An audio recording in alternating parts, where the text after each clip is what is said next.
疯子？意思郭小燕为了研究，也可以说他是为了出成果，他会不计一切代价的去寻找试验品，当然也包括他自己。据说他在自己身上做过的实验已经不下10次，其中还有2次差点要了他的性命。那他做的是什么研究？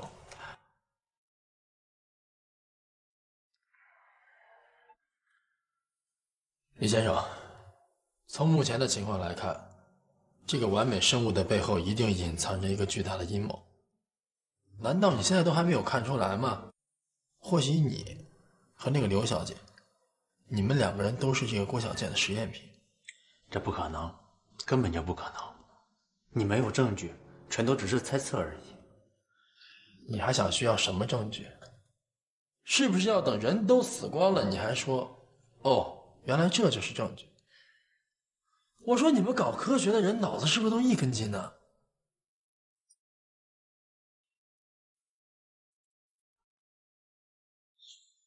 好吧，如果你不对我说出真实情况，而恰好你本人又掌握着完美生物的一些秘密，这些如果都被我猜中的话，你信不信？我保证完美生物的人早晚会把你给干掉。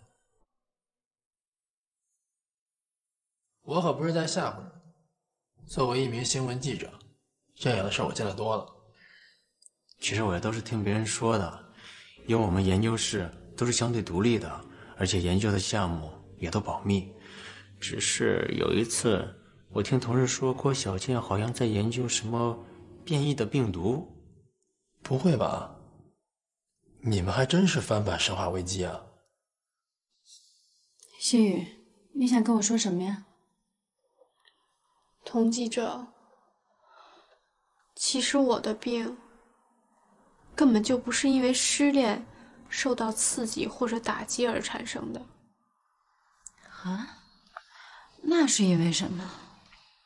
童记者，我之所以会和你说下面的话，是因为我不想到死都没有人知道事情的真相。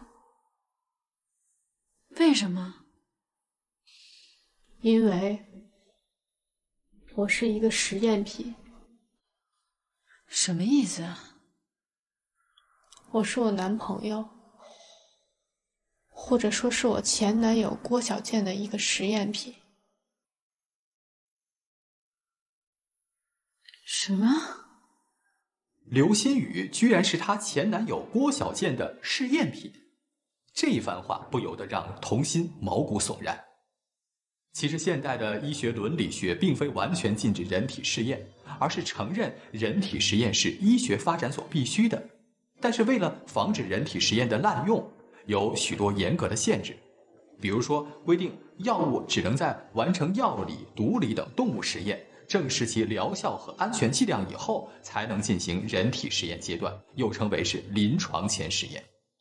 而且还需要经过医学伦理学委员会的审查同意，并且在受试者签署知情同意书以后，才能在人体试用。而从目前的情形来看，郭小贱让刘新宇来接受人体试验，显然不合规定，因为这种药啊根本就没有进行过安全测试。可是刘新宇又为什么会接受实验，并且一直隐瞒着这个秘密呢？没有那么严重，袁记者，你误会我的意思了。其实说起变异的病毒，大部分人都会误解。这样我给你举一个简单的例子，流感，一种很常见的病毒，在医学界它称之为 H0N1， 但是后来 H0N1 发生了变异，于是就有了 H1N1、H2N1、H3N2 等等。但是不管它怎么变异，它都属于流感的范围之内。哦，你要是这么一说，我还能稍微明白一点。所以郭小贱就是研究这些变异的病毒的。那你跟这郭小贱熟吗？不熟，只是说过几句话而已。你的意思是说，你是因为给郭小贱做实验才生病的？可以这么理解。可是为什么呀？我们两个都是做研究的，所以我们深知每一次实验的重要性。但是，一些特殊的实验，并不能够及时的找到替代品，或者是志愿者。每当这个时候，我们都会用自己做实验。那一次，小健又要用自己的身体做实验，我发现之后，实在是看不下去。我主动要求作为志愿者，只是我没有想到结果会是这个样子。那你们做的是什么实验呀？一种预防老年痴呆症的病理实验。那你有他照片吗？你稍等一下。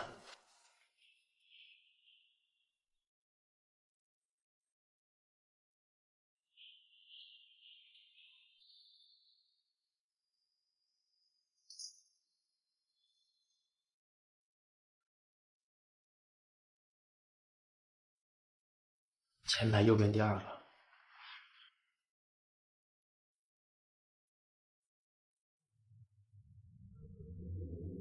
这个男人是谁？这个是我们研究室的主管，以前据说是在非洲搞生物研究的，然后回国之后就被完美聘为研究总监了。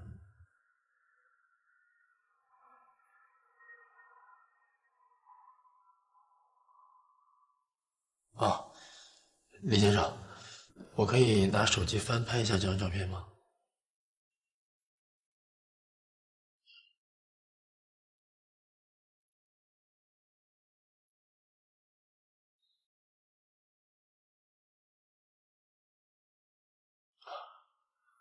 谢谢。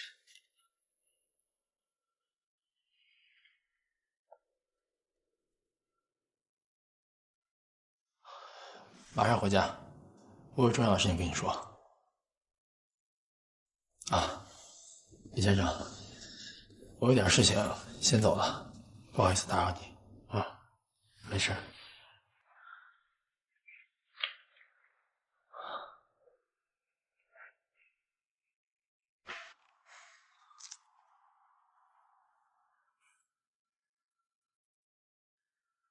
你倒是说事儿啊，不是说很重要吗？干嘛一到这就魂不守舍的？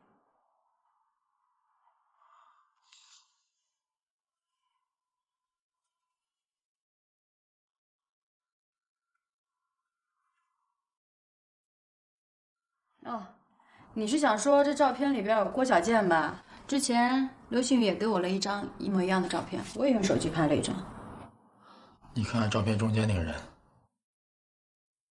哦，这个我知道啊，是他们研究室的总负责人嘛。你错了，那个人是我的养父，袁占霞。什么？照片中的那个人，也就是李东灿和刘新宇口中所说的研究室的负责人，他是我的养父，袁占霞。养父？你什么时候冒出来一个养父？我从来没听说过呀。还记得我跟你说过，小时候我跟随我的亲生父母一起去国外吗？我知道啊。后来因为飞机在迫降的时候发生意外，我的亲生父母都死了。我记得当时我还小，我的亲生父母都是医生。那年他们带着我到非洲的一个小国家进行医疗援助，可是没想到在飞机快要降落的时候发生了意外。当时很乱，在模糊中我记得我被人从废墟中抱了出来，送到了医院。在这以后，我遇见了一个人。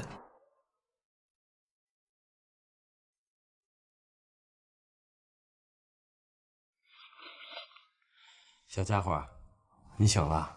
你是谁？我是你爸爸妈妈的朋友。我的爸爸妈妈呢？你的爸爸妈妈去了很遥远的地方，他们把你托付给我了。从今天开始，我就是你的爸爸，你就是我的儿子。那我的爸爸妈妈什么时候才能回来？等你长大了，他们就来接你。现在你要学会坚强，成为一个顶天立地的男子汉。好，我们正式认识一下，我叫袁占祥。我叫袁旭。记住，一定要成为一个顶天立地的男子汉。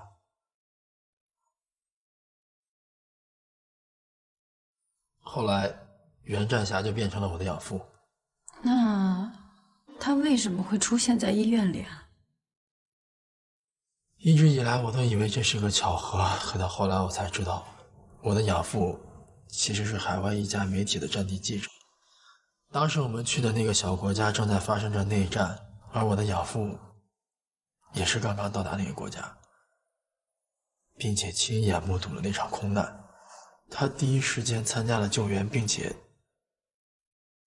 在废墟中找到了我，把我送到了医院。这么说，你的养父救了你，并且收养了你。是的，在当时，那个国家的政局非常的动荡。我是一个举目无亲又无依无靠的小孩子，如果没有人照顾我，谁也想不到我的未来会发生什么改变。如果不是他，我想我和我的亲生父母也一样，早就死了。而且我之所以要当记者，很大一部分就是受他的影响。受他的影响？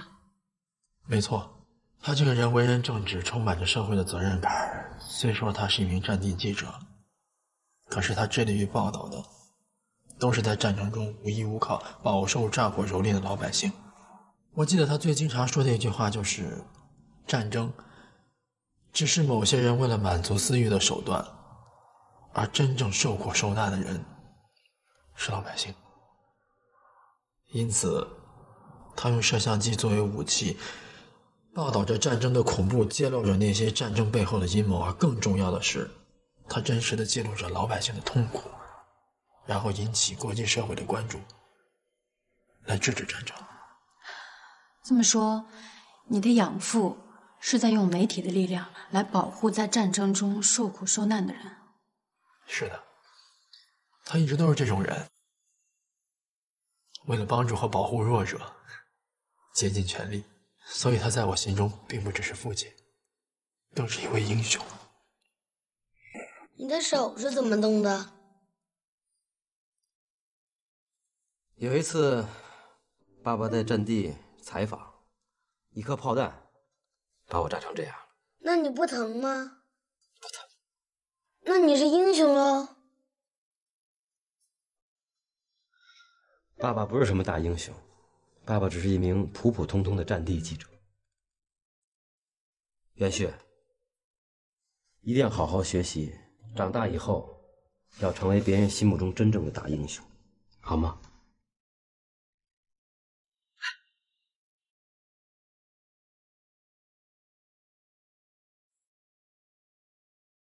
想不到，你的成长经历还挺曲折的。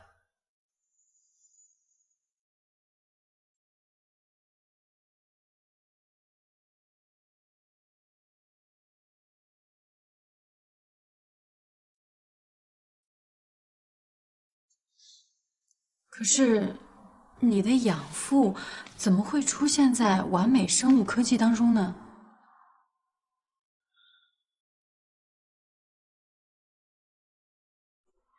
先是野人出没，然后是病毒感染，然后是流星雨以身试验，到现在怎么连你的养父也能出现在这里边？是啊，他怎么会牵扯进来呢？哎，对了，既然是你的养父，那怎么认识你之后从来没见你联系过他？难道你们平常都不联系的吗？如果不是这张照片，我想它只会永远的藏在我的心里。什么意思啊？我的养父，他已经死了。在养父的关照下，我慢慢的长大了。而这么多年来，我们一直生活在那个小国家中。那场内战一直持续了很多年。在这些年中，养父教给了我在战乱中生存的本领，也教给了我知识。后来，我考上了一所国外的大学。然而没想到的是，就在我离开他的第2天，我就收到了父亲所在的记者站打来的电话。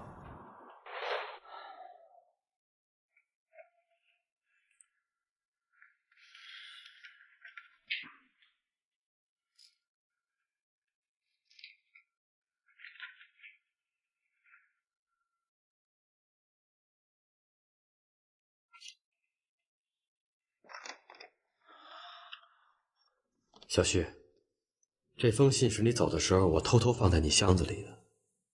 爸爸不善于表达，你走的时候我也不知道该和你说什么。你要好好学习，不用惦记我。我答应你，有时间我一定会尽量去看望你。还有，要坚持你的梦想。记住，你永远是我袁占霞的好儿子。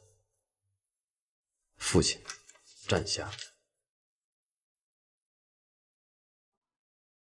放心吧，老爸，等我毕业了，一会接你的班的，大部分就可以休息了。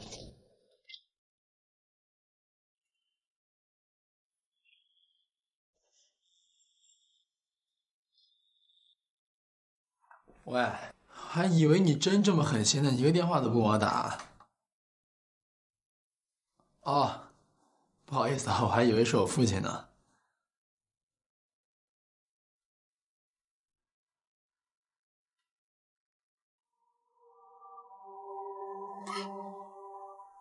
你在骗我的吧？这怎么可能呢？我父亲那么优秀。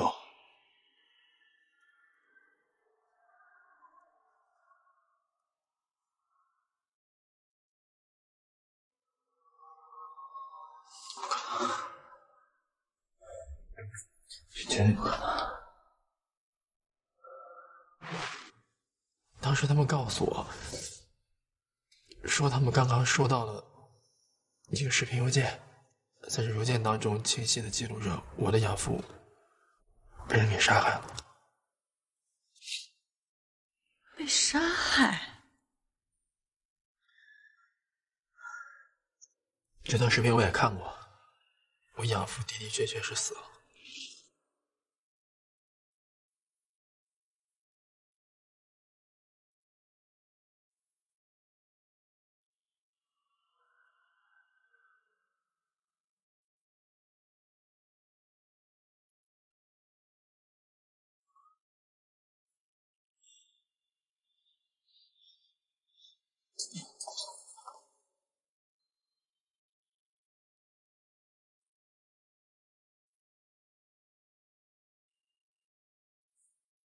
这是我走后，我养父收到消息，得知反政府武装正在对一个小村庄进行一场惨无人道的屠杀，于是我养父便赶了过去，想要去帮助那些幸存者，同时去报道那些暴徒的暴行。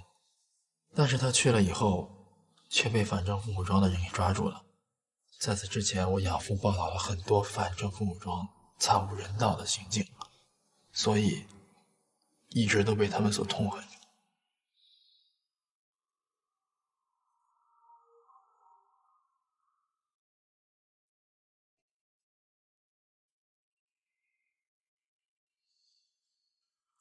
后来呢？后来，我的父亲他毕竟是一名记者，他的死也受到了国际社会的关注。最终，那场内战终于结束了，而我在毕业之后，也不想再回到那个国家，于是，我便回到了中国，当了一名记者。这么说，你的养父应该是早就已经死亡的，那怎么现在？这样吧，我们先来分析分析已知的线索，然后制定出一个方案。一来调查一下我哥坠楼的真相，二来看看这个人到底是不是你的养父。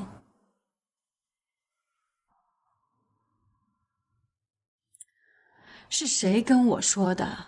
不管遇到什么样的境况，调查什么样的事情，在调查的过程当中，绝对不能掺杂个人的感情在里面，这样会影响自己的判断力。可是你看看你现在，这现在还没怎么着呢，你怎么就跟蔫儿茄子一样？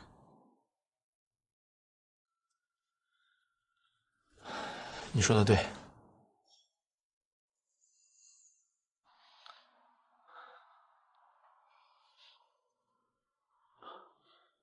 时间也不早了，咱们先吃饭吧。行，那咱们就先吃饭，吃完再顺顺线索。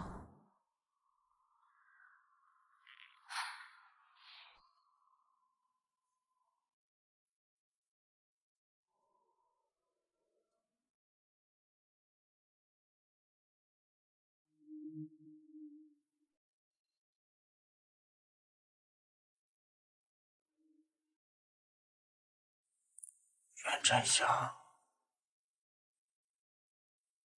到底是谁呀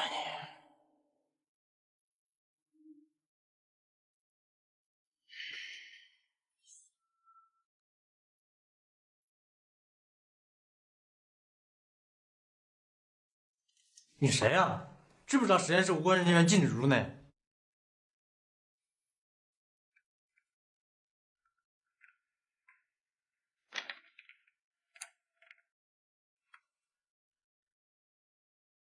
你就是新来的研究总监？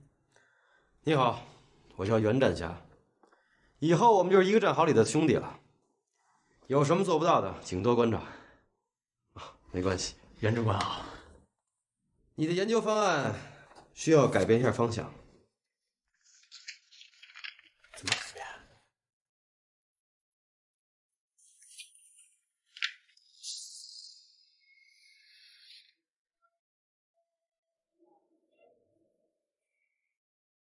这不符合国家的规定啊！你是给完美生物做事，完美生物让你做什么就是规定，其他的你不要操心，也不要去担心。但是我们必须有国家的批文才行啊！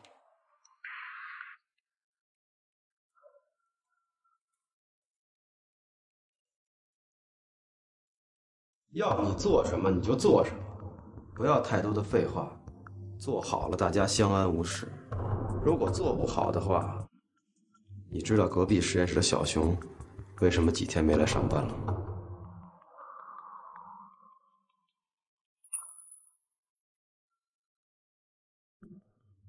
把这里收拾一下。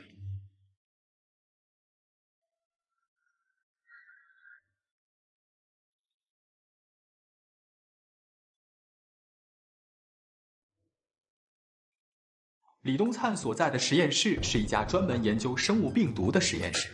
对于病毒实验室的生化安全级别，世界上的通用的做法是分为了4个等级。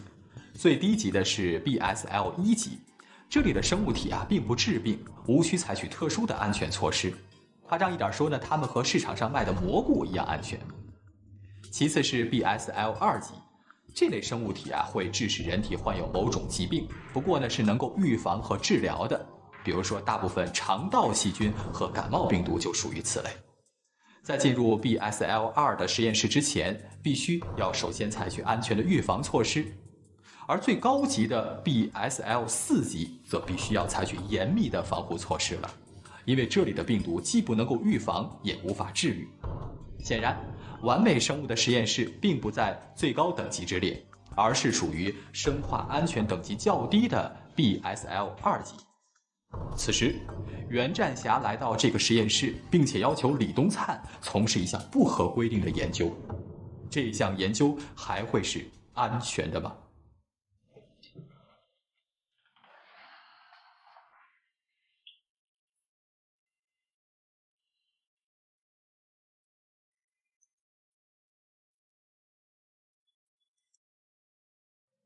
喂，你好，李研究员，好久不见。怎么是你？怎么不可能是我呀？很惊讶吗？你找我有什么事吗？我告诉你，我现在和完美公司一点关系都没有了，所以请你以后不要给我打电话了，好吗？再见。李研究员，不要这么着急挂电话。我只想告诉你，我知道你手里还有一份当初我给你的文件，也知道现在正有人借某种机会在调查你，调查你当初跳楼的事情。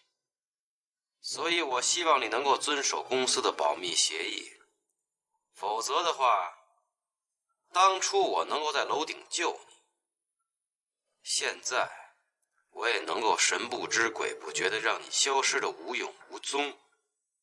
什么？你说什么？你说我跳楼的时候，你就是那个蒙面人，是你组织了我跳楼，是你将那个记者推下去的。那个小记者还不值得我去动手杀他，要怪，只怪他自己命不好。当时我是想去拉他，可惜没有抓住。不过死了也好，给我省去了不少麻烦。这就是多管闲事的下场。你到底究竟想干什么？我吗？你不要管我做什么，现在我给你两条路，要么在这个城市消失，继续自由自在的生活，要么继续和我合作，继续咱们的研究。之后你会得到你想象不到的金钱、荣誉，还有权利。如果我不同意呢？那你就是死。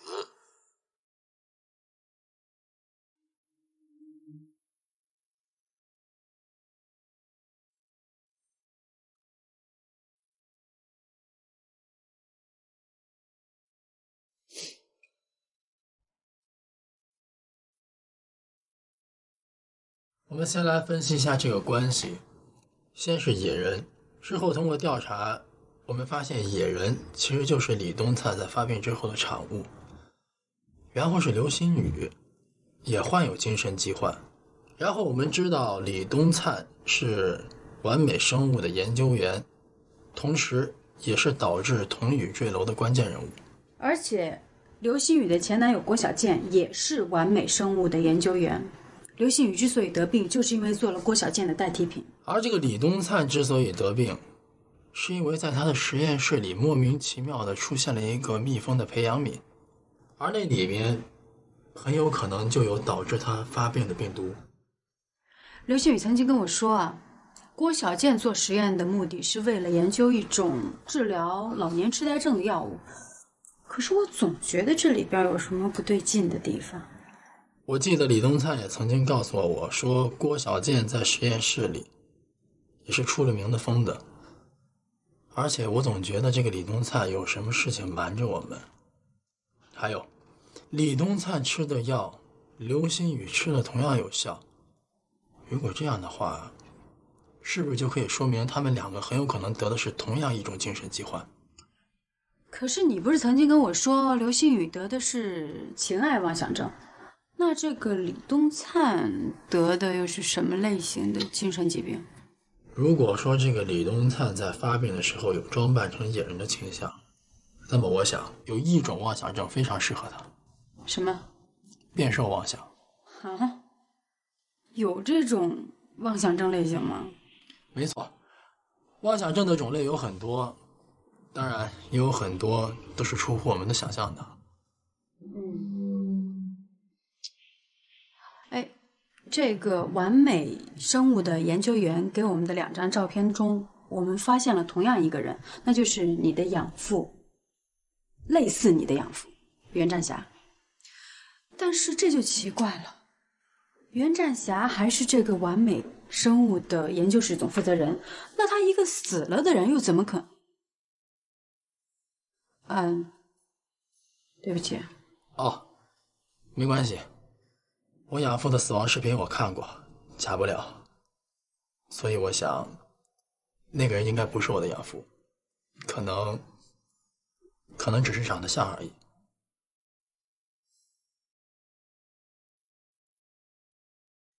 时间也不早了，早点休息吧。你没事儿。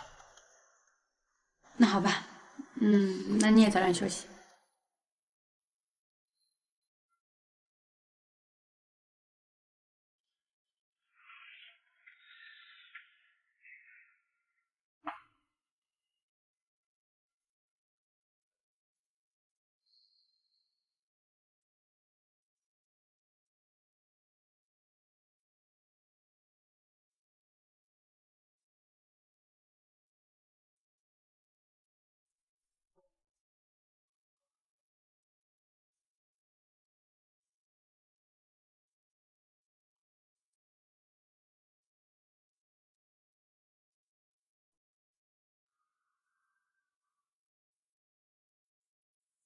小健，我知道你是爱我的，可是你知道吗？我真的很烦恼。每每发病的时候，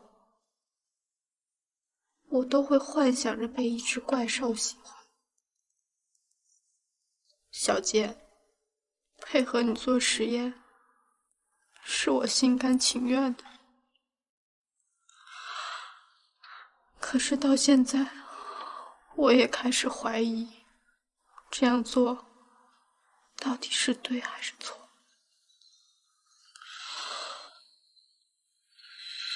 我好害怕，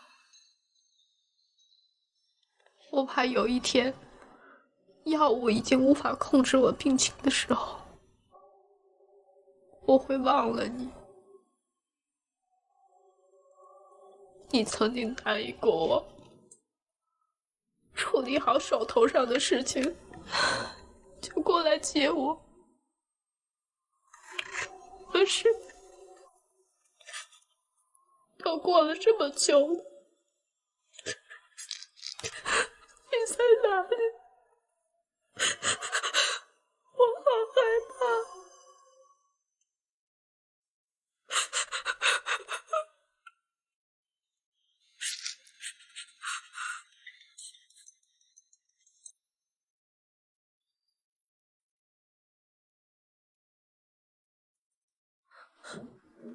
喂，星宇吗？我是小健。是你吗，小健？是我啊，星宇。你在哪里？你什么时候来接我？星宇，不要害怕，我们很快就会见面的。你在哪？我现在就过去找你。星宇，你听我说，我一会儿会发一条短信给你，上面有个地址，明天一早你就按照短信上面的地址赶过来，我会在那里等你，咱们两个远走高飞。好。可是，你不嫌我有病吗？星宇，我已经研制出可以根治你病的药了，你以后再也不会痛苦了。是真的吗？太好了。星宇，你一定要按时赶到。好，我一定按时赶到。还有，不要让任何人知道你来找我，否则的话，我怕会有危险。好，我知道了。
哟，看来这是一宿没睡啊。睡不着。理出什么头绪了吗？还没有。我想再去找李东灿咨询一下情况。也好。啊，对了，蓝天哥给我打电话说，他给我又找到了一份在楼顶上的监控录像，正好我一会儿回台里，看看能不能发现什么线索吧。行，你去吧，咱们电话联系。行，那走了啊。哎，对了，到月底了，省着点花啊。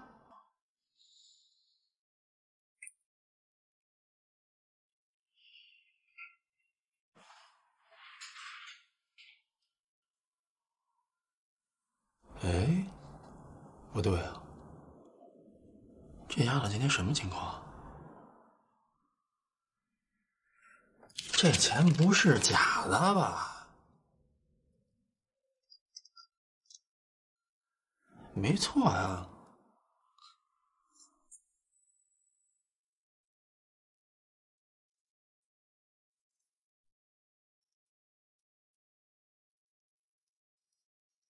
爸。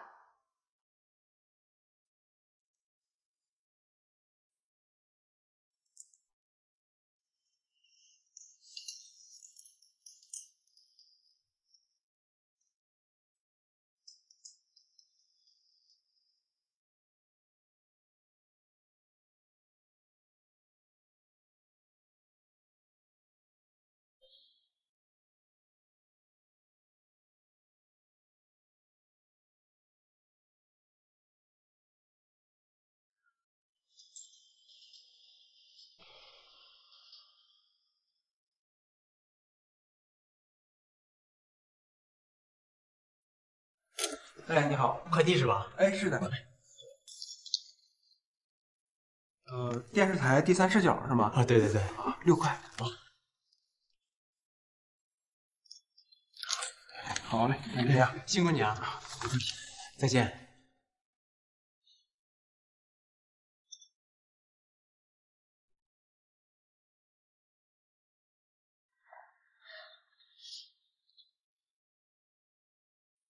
怎么是你？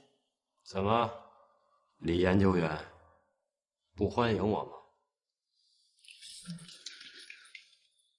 这个时候不是你说了算，我劝你还是乖乖听我的话，否则我很难保证你会不会出现意外。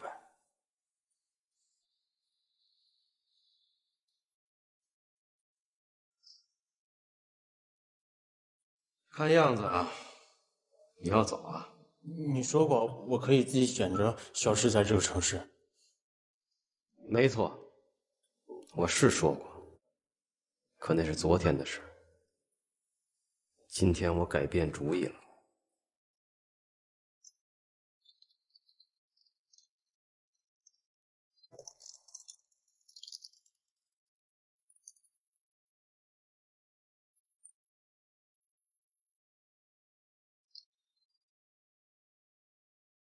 你们要干什么？你想怎么样？你放心，我不会把你怎么样。我只是想邀请你跟我回去一起工作。可是我不想回去。这个时候回去不回去，由不得你。李研究员，如果你聪明的话，就应该跟我走。为什么？告诉你也无妨。郭小健逃跑了，我发现他居然研制出可以克制你体内病毒的解药，而且他要拿着解药去救他的女朋友。不过没关系，我已经想好怎么能找到他。至于你，李研究员，你只需要学会他解药的配方，就万事大吉。当然，如果找不到郭小健的话，我想，既然郭小健都可以研制出解药，凭你李研究员的聪明，一样也可以做到。所以，我就来找你了。那我给我朋友打一个电话，因为我们约好一起谈一个很重要的事情。如果他等不到我的话，肯定会找我，那样的话就会引起不必要的麻烦。可以，不过李研究员，我劝你一句，在我面前永远不要耍花样。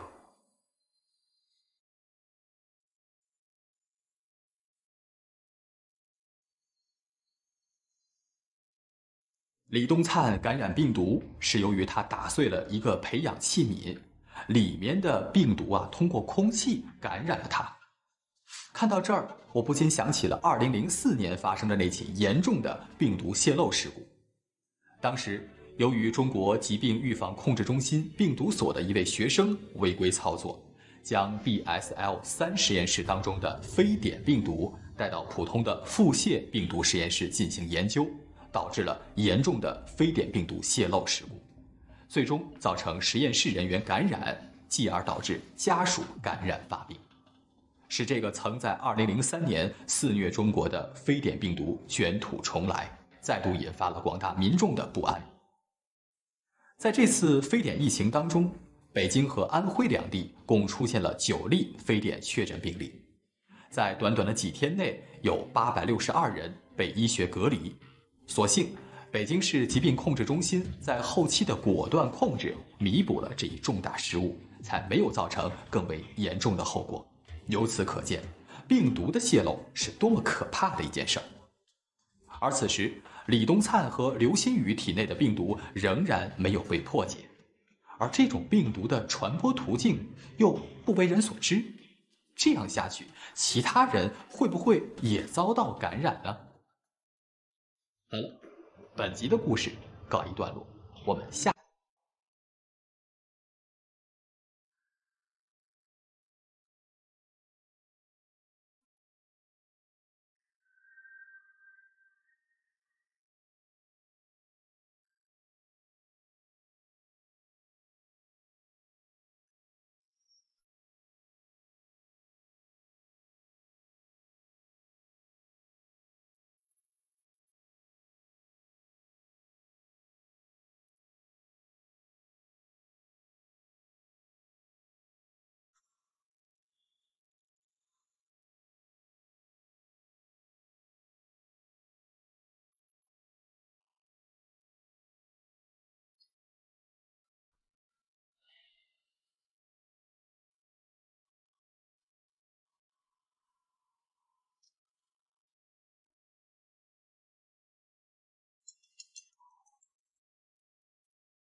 喂，李先生，你是不是有什么事情想跟我说啊？喂，老袁啊，那个我这边公司临时有点事儿，我赶不上航班了，要不你先走吧。什么？什么？你要等我？不用，我这边一时半会完事不了，等我完事了我去找你，好吧？啊，就这样啊。喂，什么意思啊？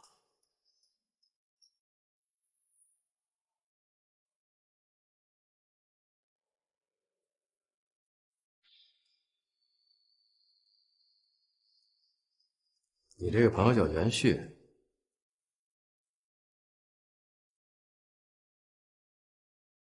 李研究员，我再警告你一次，千万不要耍什么花样，否则后果……知道研究室的小熊去哪儿了吗？我已经让他彻底在这个世界上消失了。我劝你珍惜生命吧，在这个世界上，唯一忠诚的对象只有你自己。我劝你好好珍惜吧。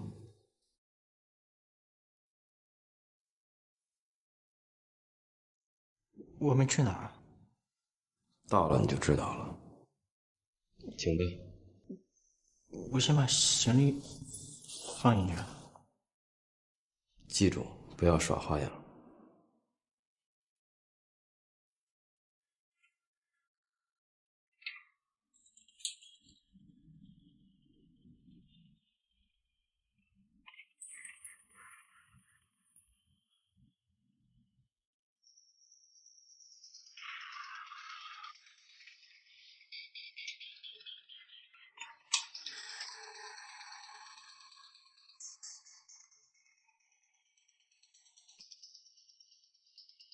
远去，请吧。从目前的情况来看，袁占侠的所作所为已经完全成了一个恶人。这样的袁占侠绝不是袁旭愿意看到的。谁能够接受自己最亲的人消失10几年后突然出现，却站在了自己的对立面，甚至是站在了道德的对立面？试想，这事儿如果是要让我们自己遇见，肯定也是不知该如何是好。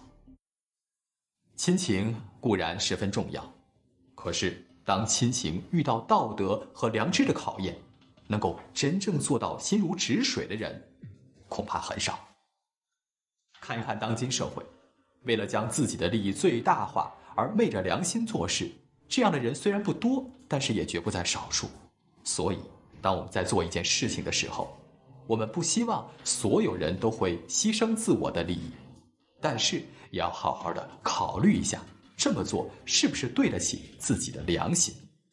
而这一次，在知道自己的对手很有可能就是自己养子之后，袁占侠最终又会做出什么样的选择呢？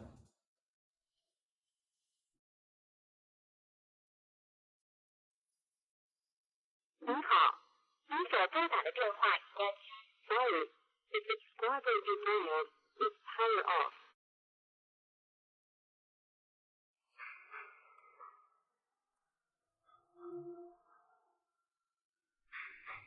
不好。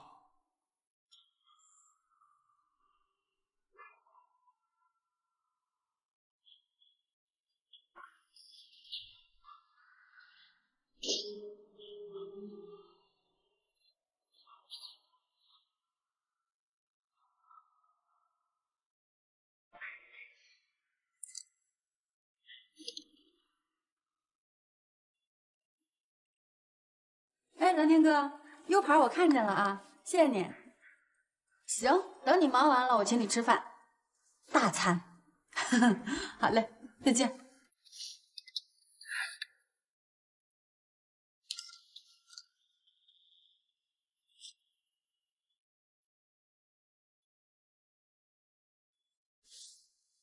喂，刘叔叔，你好。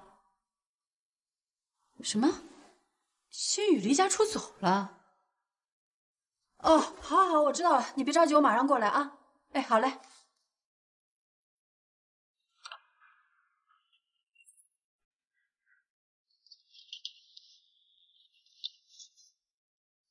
喂，元旭，你在哪儿？我正要给你打电话呢。童心，什么都先别说，现在马上到圣龙小区等我。什么？刘新宇离家出走了？我刚刚接到刘叔叔的电话，说他留了张纸条就走了。我现在正准备往那边赶呢。你那边出什么事儿了？我接到了李东灿一个电话，莫名其妙的说什么让我先走，不要等他。我怀疑这里面有事儿，咱们两个分头行动。啊，行，知道了。哎，先这样啊。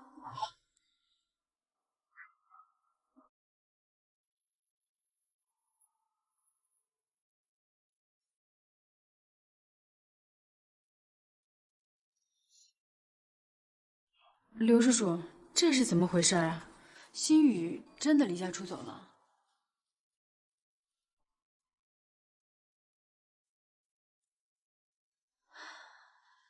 爸，原谅女儿的不辞而别。每每看到您为我的病伤心难过的时候，我的心就像刀绞一样难受。爸，我已经长大了，不是襁褓中的婴儿。有些事情，我想我应该自己去解决。我这次会离开家一段时间，而目的就是为了去治病。等什么时候我的病治好了，我就会回来。爸，千万不要为我担心，我会照顾好自己。您老多注意身体，不孝女敬上。心雨流。今天一早我去买菜回来，就发现这个字条，我就急了，可是我又不知道该怎么办，我就给你打了电话。刘叔叔，您先别担心，我们肯定会帮您找到心雨的。不过，我想问一下您，心雨在走之前有什么奇怪的举动吗？或者是什么别的值得注意的地方？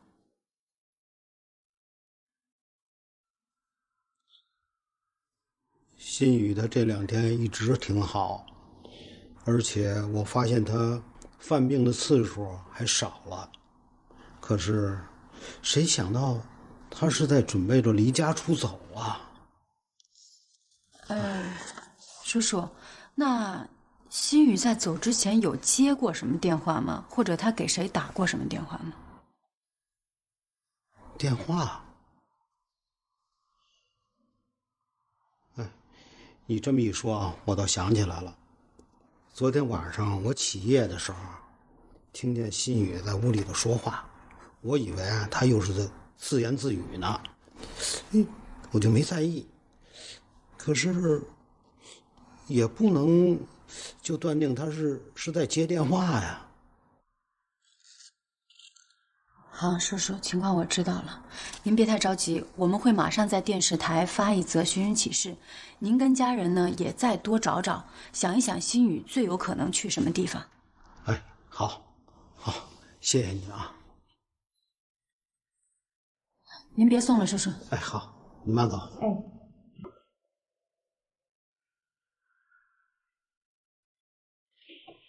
李先生，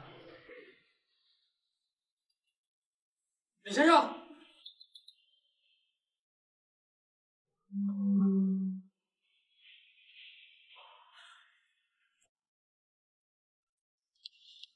你那边怎么样？没在家，我怀疑这个李东灿可能被人给挟持了。你那儿呢？啊，刘希雨确实失踪了，毫无线索。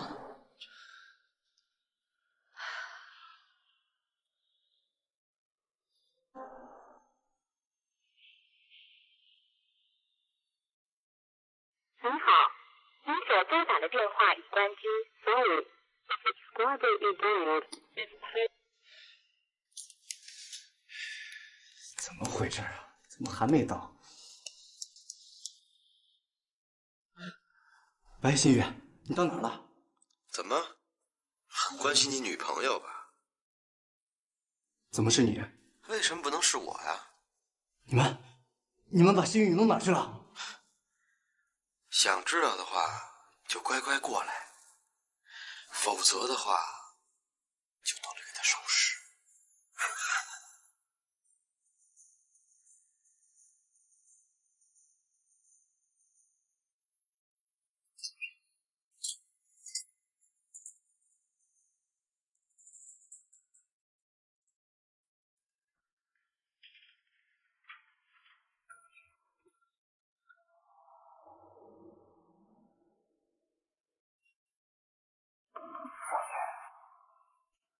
你们这么做是不是太卑鄙了？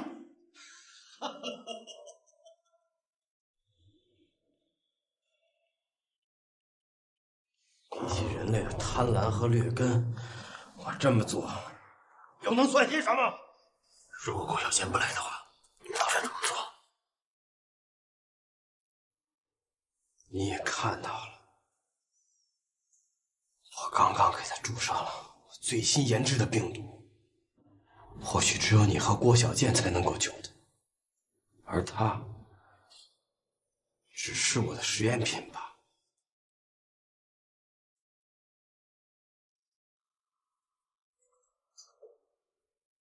新宇，新宇，你没事吧？新宇，不要浪费时间了。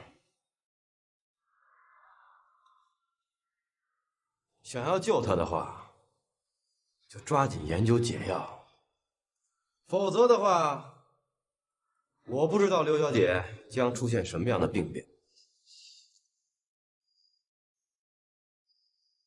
有这功夫，还是想想怎么救你女朋友吧。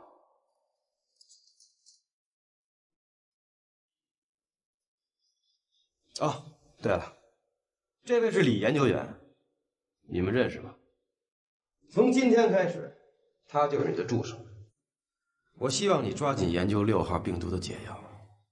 我可以等，但是这位刘小姐就不好说了。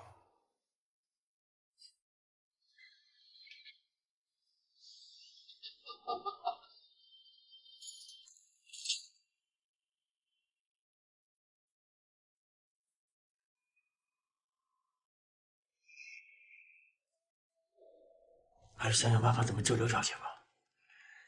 对了，他说的6号是什么呀？最新培养的变异病毒，感染上以后没有任何的可行解决办法。难道他们真的想？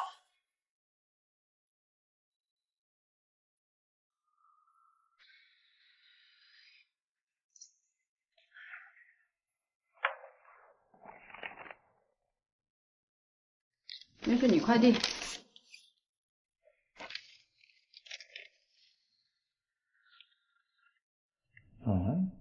怎么了？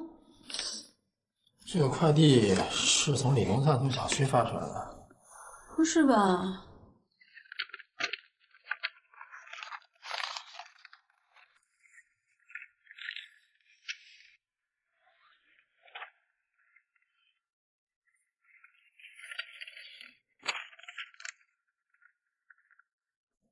原记者，如果你看到这封信，说明我已经离开了这个城市，又或者我出了什么意外。请原谅我一直以来没有把我了解的最真实的情况告诉你。不过我所谓的最真实，只是我自己的理解，并没有确凿的证据能够支撑我的推测。不过，随快递一同寄去的文件，应该会对你有些帮助。很抱歉，作为一名科研工作者，我居然不能够本着为人类造福的目的去经营我的事业，惭愧。对了，快递内侧有我留下的一个电话号码，那是我的备用号码，李东灿。咱们现在怎么办？这个李东灿肯定是出事儿了，而且我怀疑刘新宇可能也出了什么状况。现在咱们要做的就是赶紧找到他们。可是咱们怎么找啊？总会有办法的。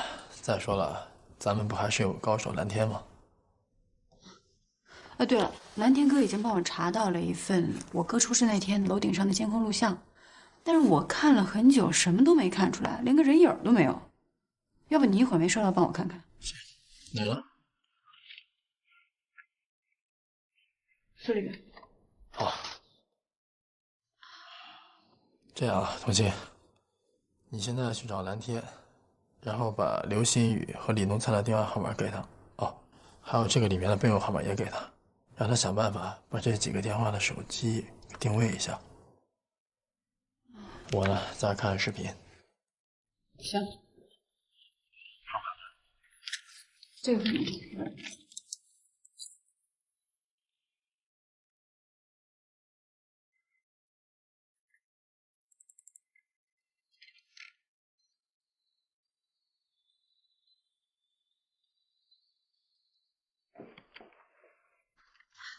都搞定了啊。喂，我跟你说话呢。哦，什么？什么都没发现吗？都是些没太有用的情况。刚才给你那份文件呢？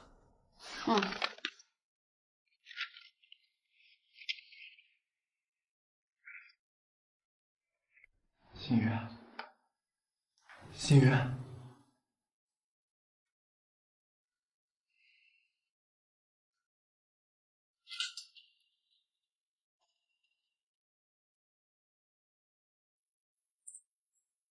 我想诸位在这儿等，是等不出什么结果来的吧？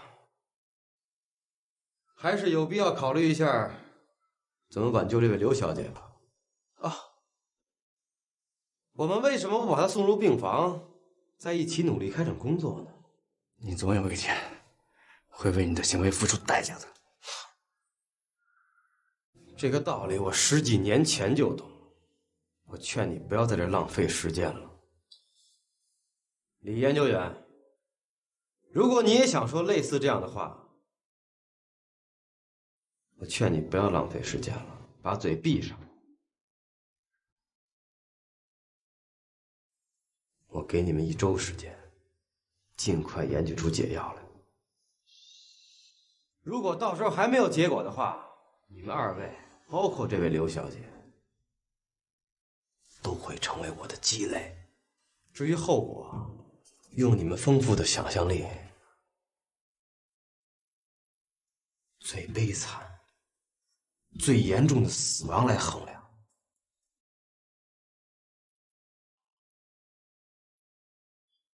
在病房等你。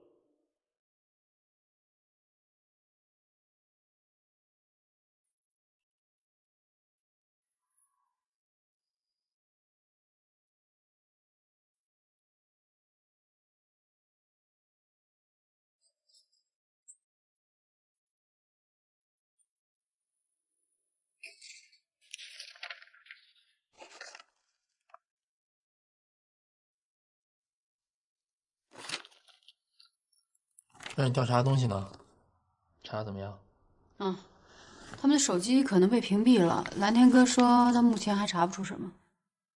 童信，如果说我养父没有死，而且他又是这一切的幕后操纵者，也就是说，是他害死你哥的，你有什么想法？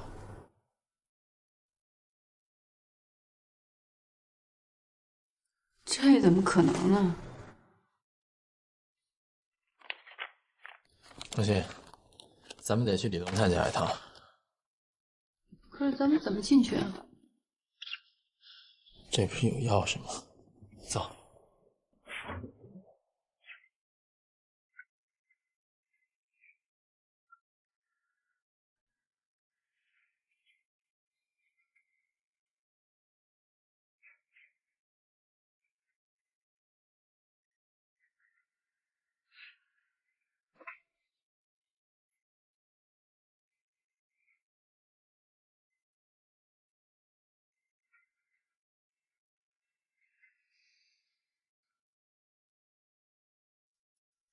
从现在开始，这儿就是观察室，隔壁是实验室。留给你们时间不多了，希望你们珍惜。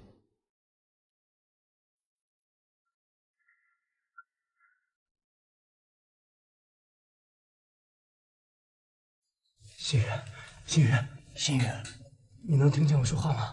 心雨，小贤。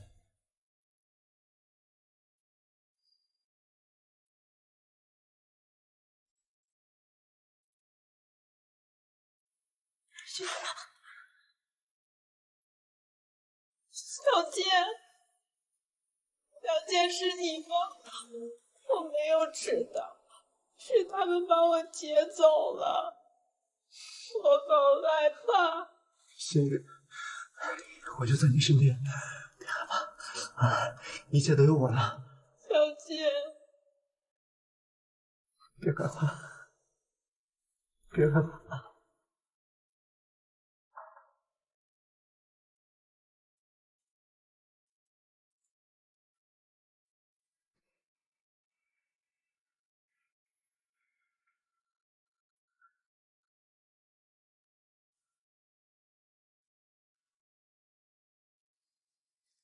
李先生，李先生。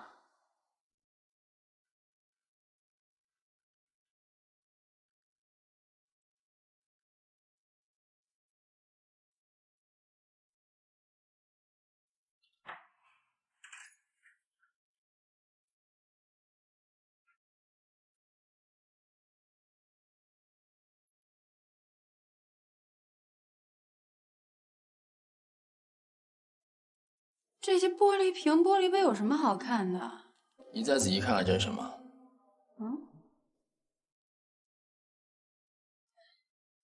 这好像是实验室里的某种玻璃器皿吧？是培养皿。那培养皿能说明什么呀？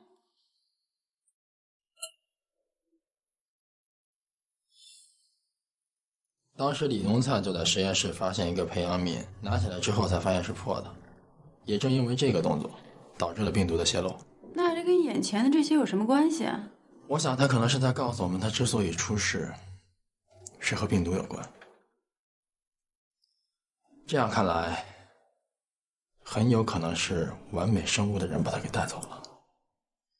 就算你说的是对的，咱们怎么凭这些玻璃找到他们呀？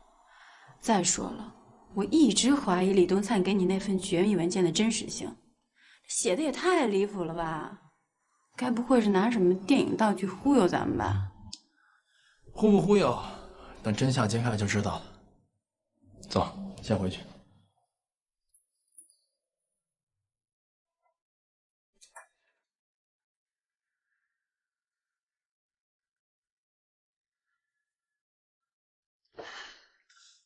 小倩，休息一会儿吧。心雨帮他打过镇定剂，一时半会儿醒不过来。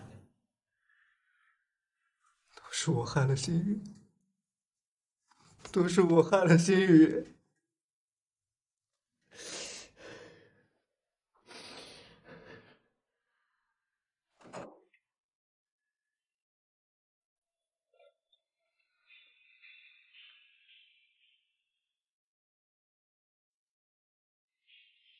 如果你们这么怜香惜玉的话，到最后你们什么也得不到。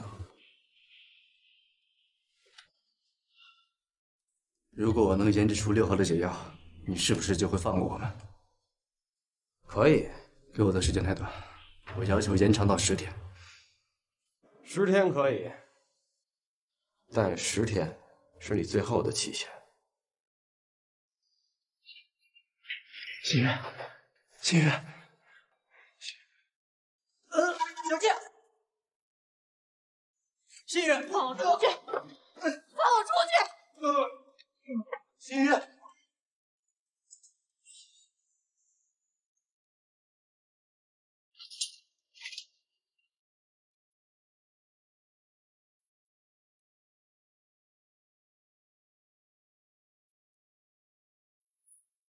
刘心雨这个柔弱的姑娘，醒来后却突然变得力大无比。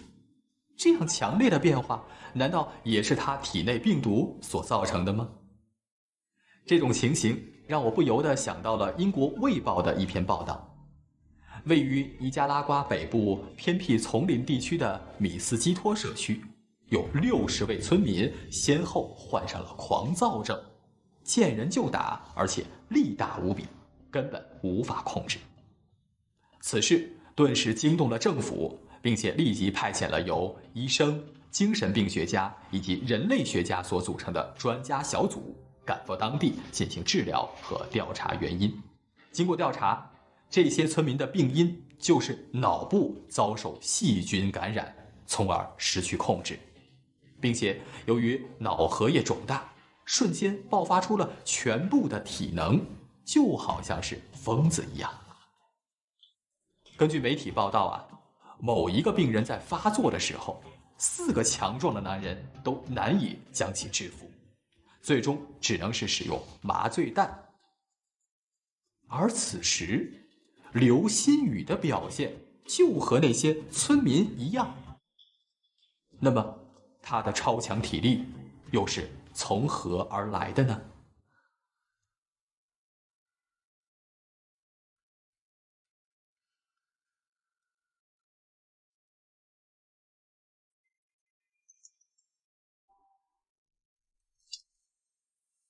喂，你好，袁记者，我们在富来宾馆302房间。李东才来电话，说他们在富来宾馆，走，赶紧过去。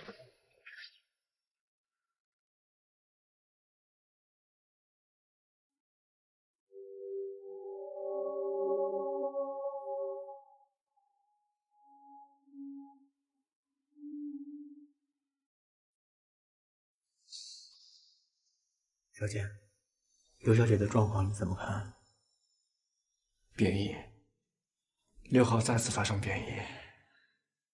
我已经给我的朋友打电话了，他会尽快的赶过来。我们要把我们知道的一切全部告诉他。可是，有谁会相信呢？我们没有别的办法了，只能试一试。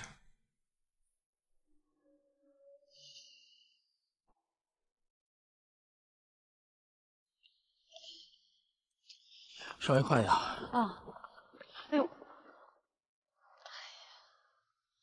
怎么了？我是不是应该带个录音笔或者偷拍设备什么的？你没带着呀？我刚走得急忘了。没事，赶紧回去拿吧，我在宾馆等你。好。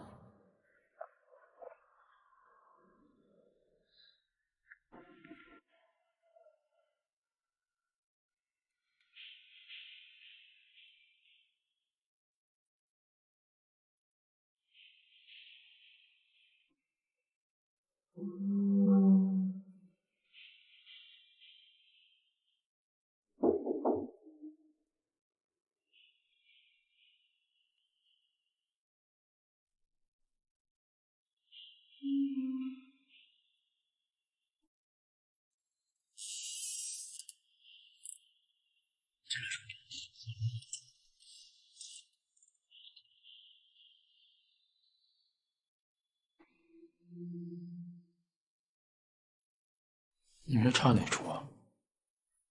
我们有很重要的事情要告诉你，如果你相信的话，你就去调查；如果你不相信的话，就当我们给你讲了一个故事。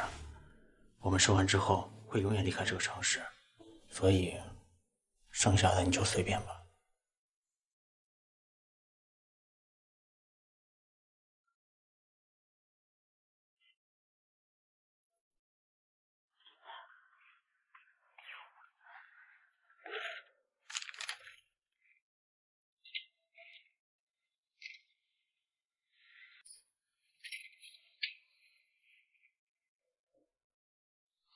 我知道接下来的事情可能很难以置信，所以你要做好准备。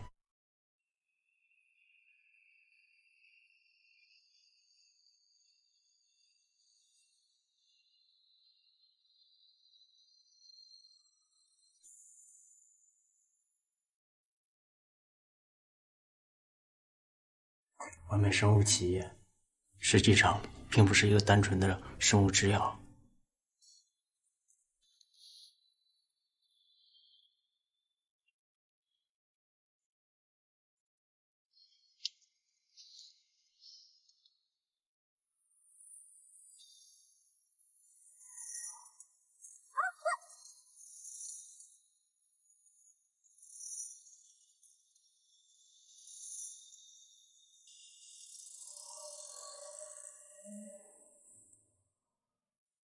完美生物有一个难以置信的计划，然而这个计划就是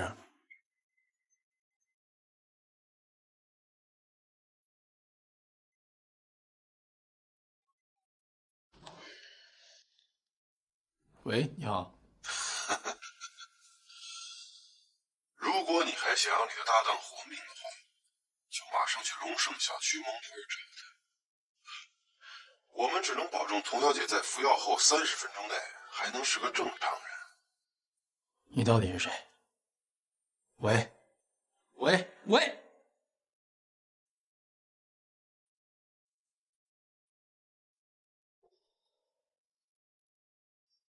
吴灿，把你们想说的全都录到这个手机里，然后想办法给我。还有，你们一旦找到落脚的地方，马上通知我。我有急事，先走了。注意安全。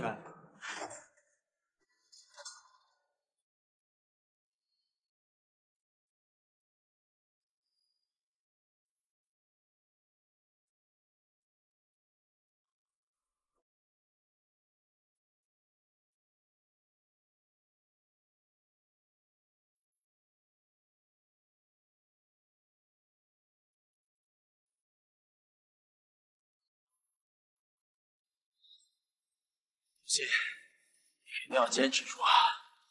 马上就到，你一定要坚持住。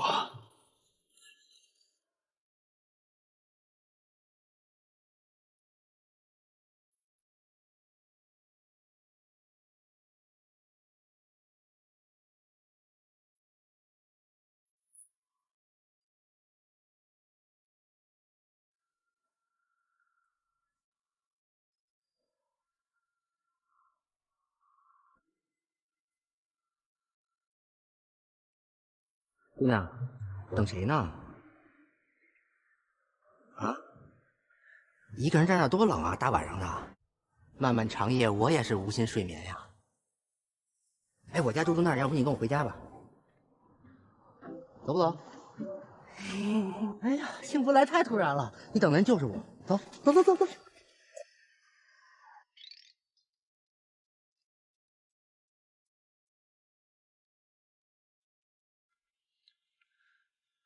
童心，你在哪儿？你可别吓我啊！童心，童心，你快出来，我来接你了，童心。童心，你在哪儿啊？哎，怎么了，宝贝儿？我家就要到了，就在这儿。走吧，咱们回家吧。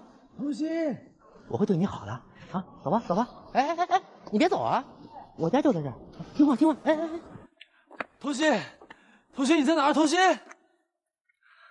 哎哎哎哎，叫你别走你还走，那么不听话呀！你再走我抽你信不信？我抽！你要干嘛？哎，你谁啊？我管我媳妇碍你什么事儿啊？别找事儿啊，兄弟！走，童心，回家。你回什么家？你找死呢吧，小子！这滚！你哪儿的呀？叫什么名啊？不想活了吧你？我告诉你，10分钟就200人过来，等着啊！你别走。等着啊！童心，你没事吧？你怎么了？谁欺负你了？走，咱们回家。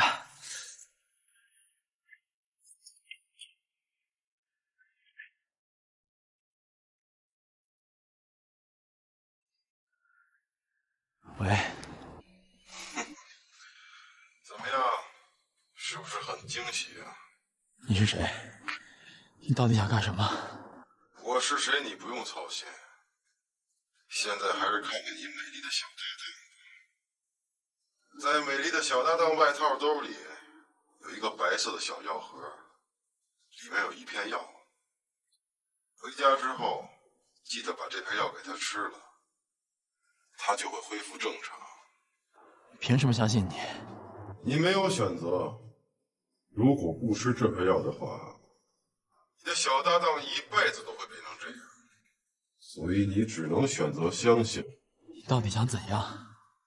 不想怎么样，只不过想告诉你，袁大记者，手不要伸得太长，事情也不要管得太多，否则的话，我不敢保证你的小搭档身上还会发生什么不测。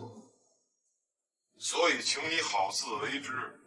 到底是谁？袁大记者，不要着急，这好像不是你的作风。和你说过了，我是谁并不重要，重要的是你听人劝，吃饱饭。难道你没听说过吗？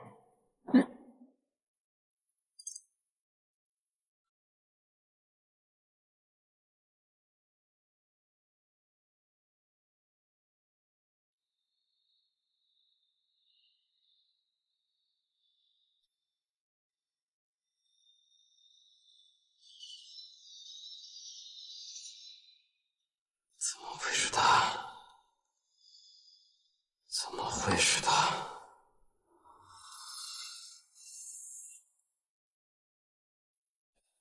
希望这次能给这小子个警告。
再等了，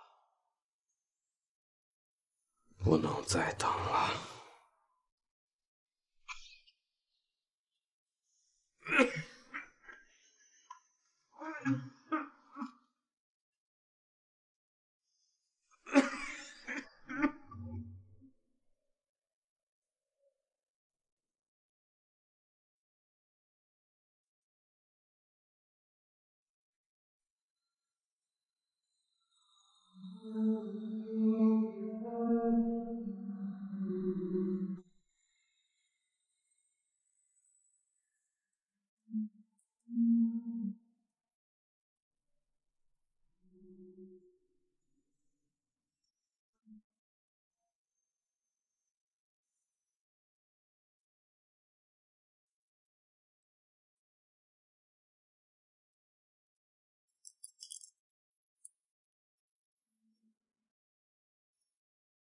吃点药就会好了。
他脸上的皮都皱着，像猿人，就像电视里说到的那个野人。传说中的野人嘛。原先我在完美生物科技公司上班的时候，曾经在神农架掌握这种生物的毛发，曾经想试图破解一下这种生物的 DNA 呢。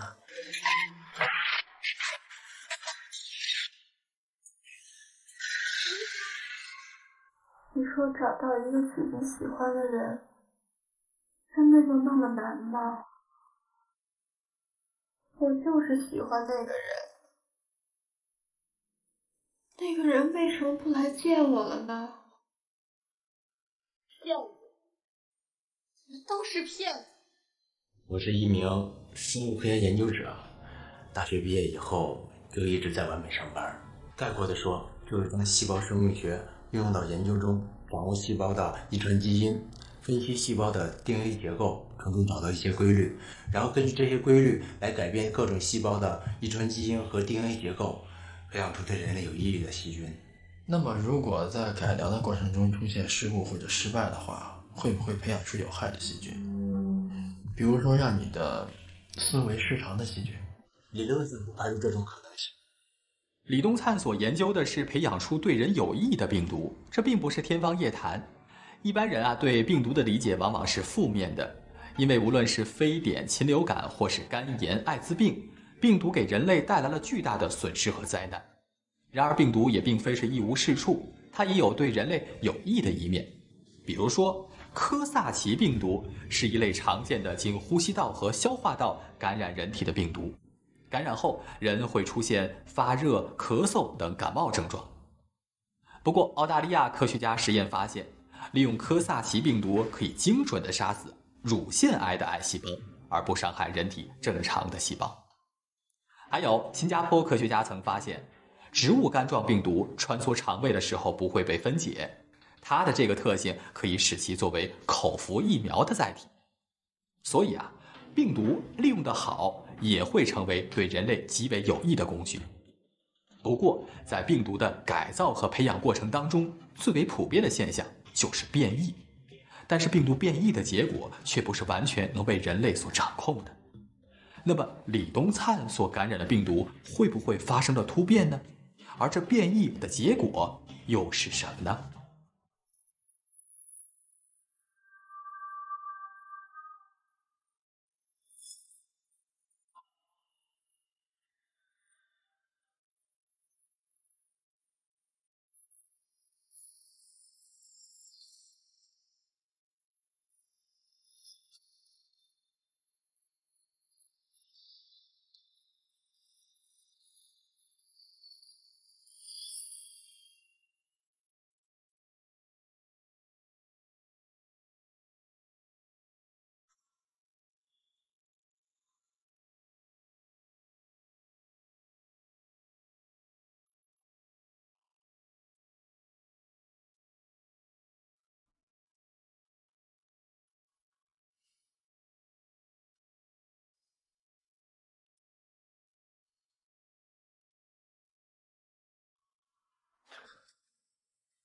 你干嘛？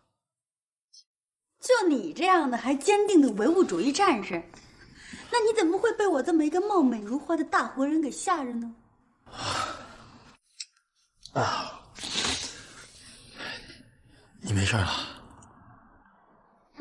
就是有点像喝醉酒了呀，还有点困。那个，你有没有觉得你发生什么变化？那你什么意思啊？啊，没有，我意思就是你还记不记得原来发生的事情？哎呀，这原来的事情，我好像还真有点不记得了。这破呢？对于你对我做的那些非人道主义的迫害良家妇女的事情，我是会永远记得的。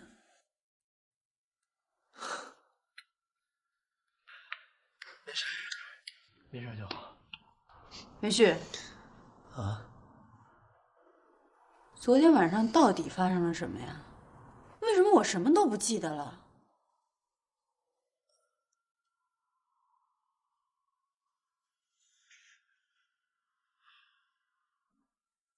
大家好，欢迎收看《迷局》第2季。此时此刻，童心终于安然无恙地醒来。元旭在松了一口气的同时，心中却是充满了愤怒和疑虑。他不知道这个幕后的黑手是谁，他不知道自己对一切的猜测究竟对与不对。但是元旭很清楚，接下来自己将要面对的肯定是一场前所未有并极度危险的对决。耶，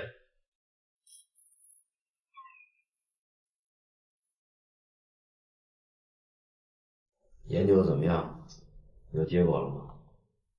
我们根据刘新宇逃离现场时留下的血迹，分析一下之后发现，之所以刘新宇的身体会发生变化，是因为6号产品发生了未知的变异。新宇，小静，新宇，放我出去！放我出去！新宇，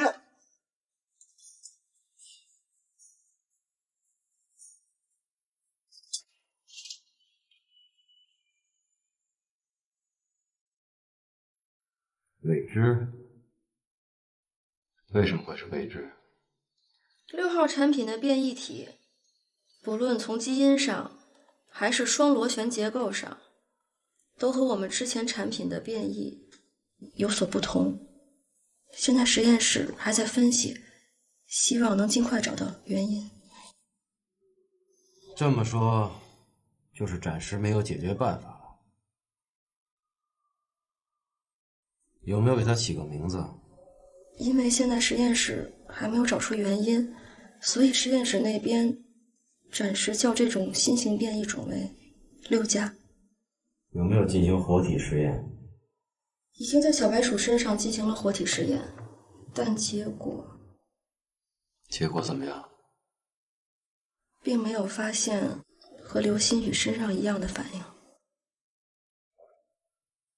你去告诉实验室，我只给他们3天时间，必须弄清楚，在刘新宇身上注射的6号病毒为什么会发生这么大的变化。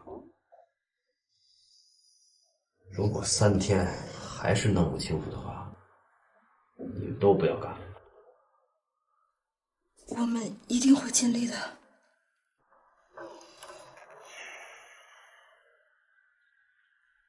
陈研究员，我让你做的事情，你准备的怎么样了？我已经准备好，就等您的命令了。陈研究员，这件事一定要找一个胆大心细的人，其他人我不放心，所以还是你亲自去办吧。我答应过你的事情，我一定可以做到。做完这件事，你就可以离开了。您放心，我一定不会辜负您。我一定会完成任务。哦，对了，和刘新宇一起逃跑的李东灿和郭小健有没有消息？我们派出去的人目前还没有消息。据我分析，他们应该已经逃离本市了。继续查，但是不要兴师动众，几个上不了台面的小人物，还是抓紧研究6号变异体吧。您还有其他吩咐吗？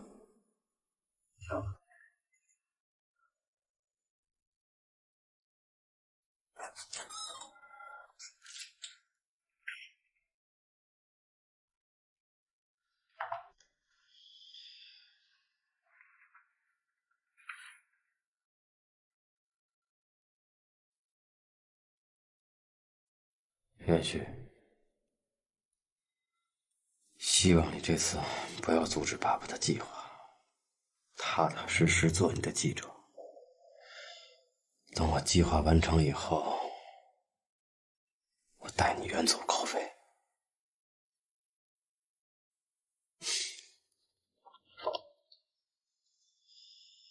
以你的个性，你会轻易放手。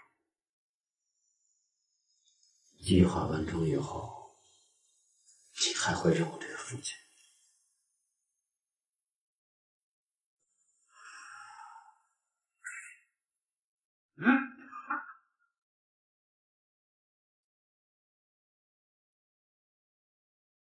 你的意思是说我是被人绑架了？不对呀，那他们绑架了我，干嘛要把我放了呢？这不多此一举吗？我想，他们是应该要给我们一个警告，希望我们不要再介入关于完美生物的事情。不对，你说他们不会对我做了什么吧？我说你能不能不要乱想了？他们如果对你做了什么，你还能安安稳稳的坐在这儿吗？再说了，谁能对一个男孩子怎么样？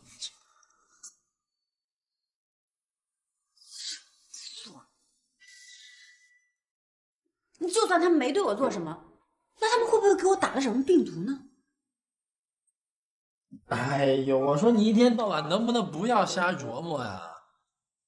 谁会往你身上试验病毒？不怕浪费钱啊？那病毒不要钱是不是？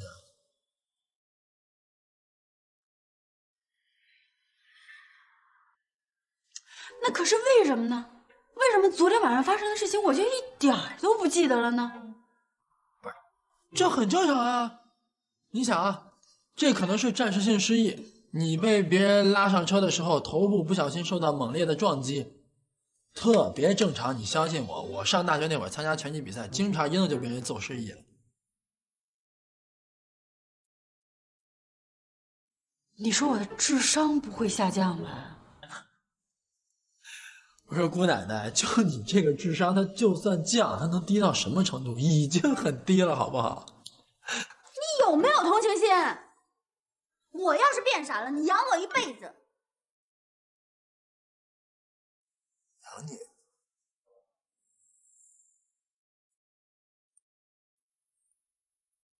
我那意思是说，你都答应我哥了，你当然得照顾我。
1小时后开始行动，3小时内就能在局部造成影响。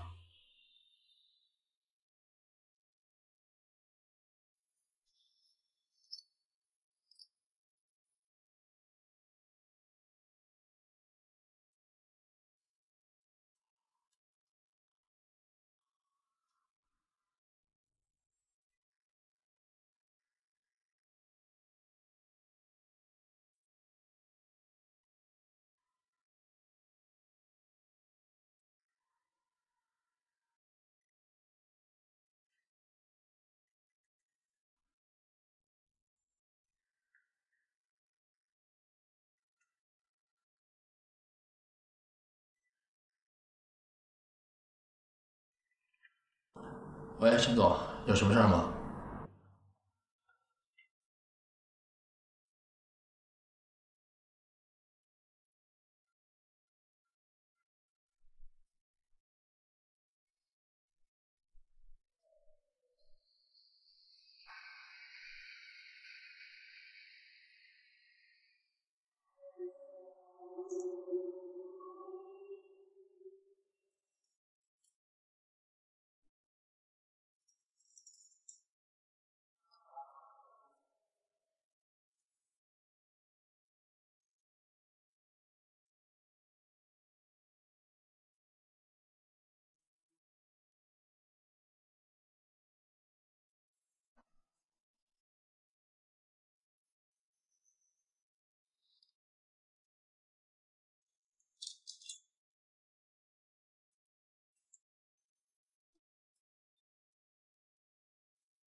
这个就是我们研制的6号产品。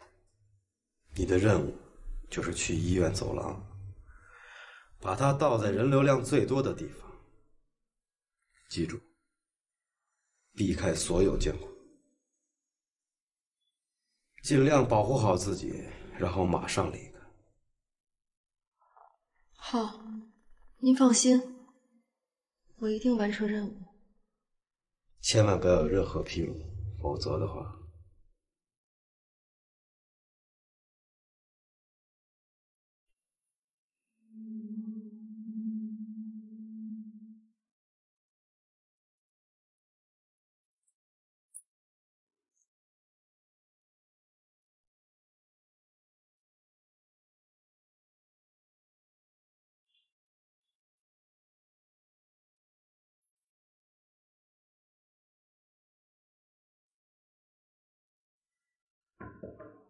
姑奶奶，赶紧起来了啊，开工了。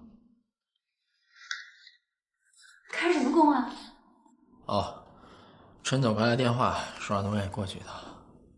好哎，有活干，有钱赚。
怎么样？跟陈总说完了吗？选题是什么呀？市医院一个传染病的专家，说是最近流感闹得太严重，让这个专家给老百姓讲讲怎么预防流感。哎，你说就这么简单的事情，值得我去吗？简直大材小用。林夕，那啥借我看一下呗。哦，好，来，好，谢谢啊。你行了，抱怨不抱怨不都得去吗？再说了，在新闻记者眼中，新闻没有大小之分，只有观点之分，这不是你说的吗？哎，行了，你别挑三拣四的了，赶紧采访，还得调查别的呢。行啊，到底是长大了啊，这素质跟觉悟都有很大的提高啊！赶紧收拾收拾走吧。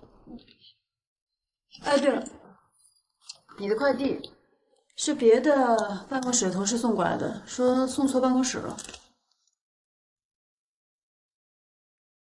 怎么没有邮寄方地址啊？那你打开看看不就知道了？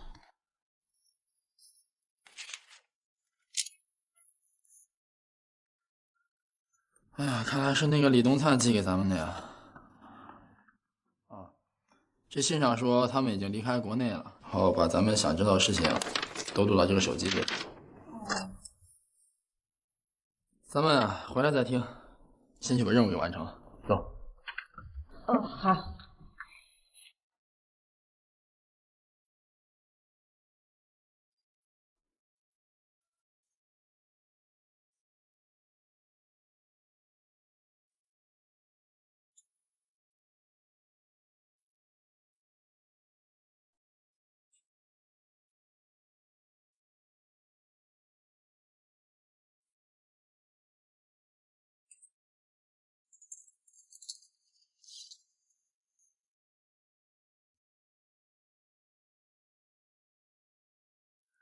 喂，请问老板，你有什么指示？6号变异体的研究有了新发现，你马上暂停一切行动，回到基地。记住，离开的时候千万不要把自己暴露在监控摄像头下，也不要让任何人记住你的面孔。好，那我马上回去。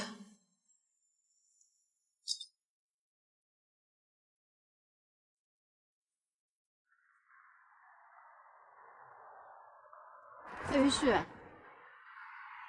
总有一个不好的预感。什么预感？我总觉得我哥的死可能会牵扯出什么事情，而且这个事情很有可能会跟你有关。你别多想啊，我就是最近不知道为什么总有一些奇怪的想法，我也不知道为什么会有这种预感，但我就想跟你说出来，要不然我憋得慌。我总怕他对你造成什么伤害。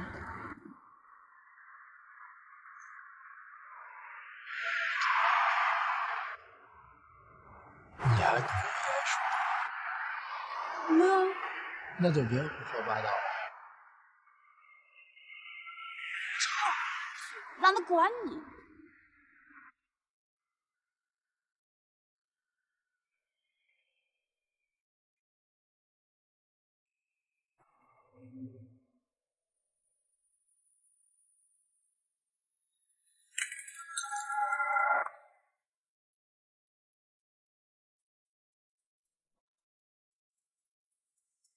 眼瞎呀！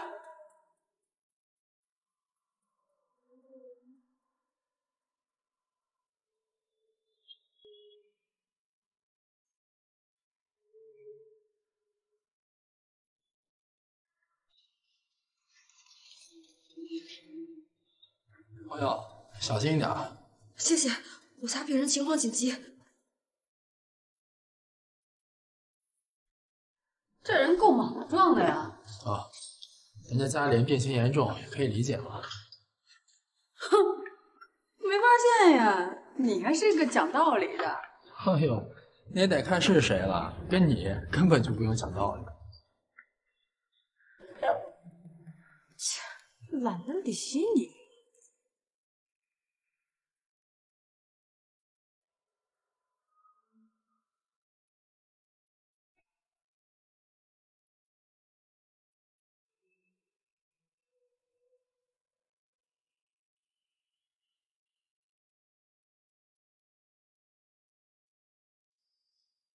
照你这么说，6号产品全部遗撒在医院走廊了，是吧？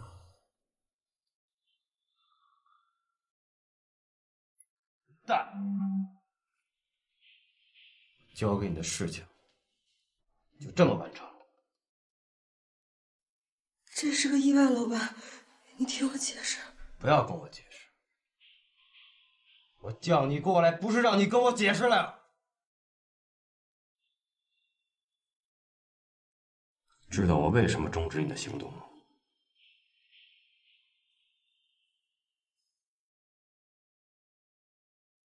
我们针对6号变异体6加的研究已经有了初步结果，我们再努力研制出7号产品，这样我们就能更稳妥的完成我的计划。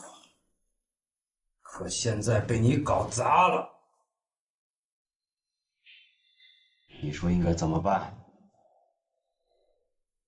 老板，我真的不是有意的，您再给我一次机会，我将功补过，这次一定不会出意外。你现在马上回医院，看看医院有没有什么新情况，然后马上告诉我。好，您放心，这次一定不会出什么岔子。等等，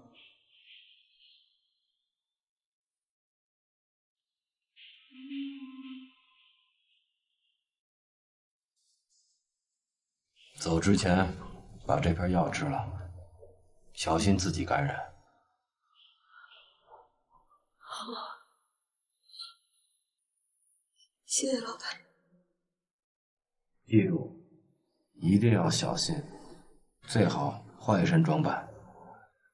谢谢老板。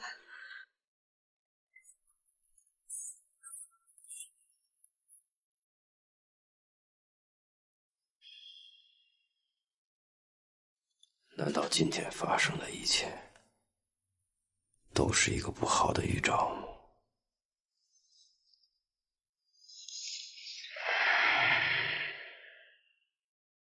病毒就这样意外地扩散出去，没有人知道，在以后的3个小时当中，这所医院会发生什么。可是，如果我们以1995年3月20号东京地铁站发生的那起震惊世界的沙林毒气扩散事件来做参照的话，就会意识到问题有多么严重。我这里呢有一组数据，那次投毒事件共造成19人死亡，5500人中毒，1036人住院治疗。几个小时之内，东京26座地铁站被封闭，整个东京城陷入一片混乱。由此可见，如果试管内的病毒威力巨大的话，那么在接下来的几个小时的时间当中，这座城市将遭遇怎样的劫难？现在病毒泄露，医院中的人都受到了病毒的威胁，而且病毒一旦传播开来，整座城市都将会面临毁灭性的打击。那么事情真的会发展到那一步吗？元旭和童心又该怎么办呢？ OK，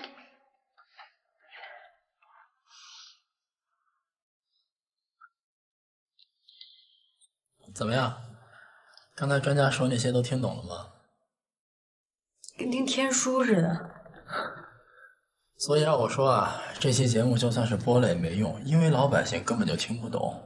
这又不是医学院的教授给学生们讲课。那可是我都跟专家说过了呀，我让他用大众化的语言、通俗一点的讲法，让他多举一些例子。可你看那专家根本就拐不过来这个弯。其实我倒觉得这跟专家没多大关系，最主要的还是你。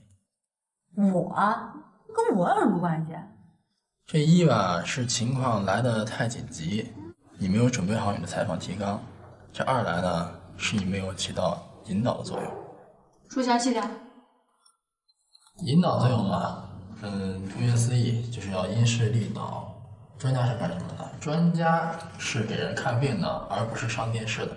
所以首先呢，你要把专家带入一个相对轻松的状态。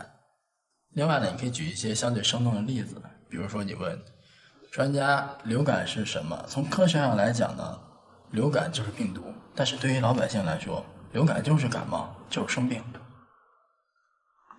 你这么说的话，我好像有点明白了。你如果直接问专家流感是什么，专家会告诉你一些你根本听都没听过的专业术语。所以呢，你可以换一种方式，比如说，这个是哪见过的眼神啊？你别打岔，是不是你自己都讲不出来什么关于流感的例子了？瞎说。对了，刚才说哪儿了？哦，对，说到换一种方式，比如说你换一种方式，你问专家，你说专家，如果我把流感比喻成地上的脏东西或者是灰尘，我除了用扫帚去扫之外，还有什么方法可以把它清除掉？那么专家听到这些呢，就会被你带入一个特定的环境，那他也会打比方说，比如你除了用扫帚扫之外，还可以用墩布去墩啊，还可以用吸尘器去吸等等。有道理，受教了。哎呦，你别整那有用没用的，你要是真觉得受教了，敢不敢多给我挣点零花钱？我不敢，没戏。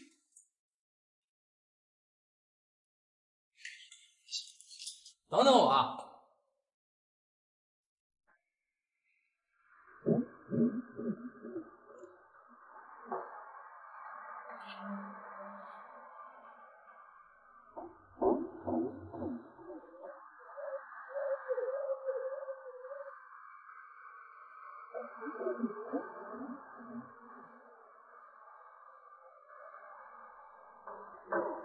哎，是我老板。说。我没发现这个医院有什么变化，也没有什么异常。你确定看仔细了吗？看过了，我里里外外转了一大圈，没发现什么。这就奇怪了。难道说6号能够不进入宿主自主变异？不可能啊！这6号是咱们实验室实验了上千次才培养出来的。可是现在已经过去2个多小时了，按理说应该已经在局部范围出现感染了。您说会不会是环境的原因？这样吧，你拿着试纸在刚才6号撒掉的地方沾一些样本回来，顺便再取一些医院的空气样本，马上回来进行调查研究。好的，老板。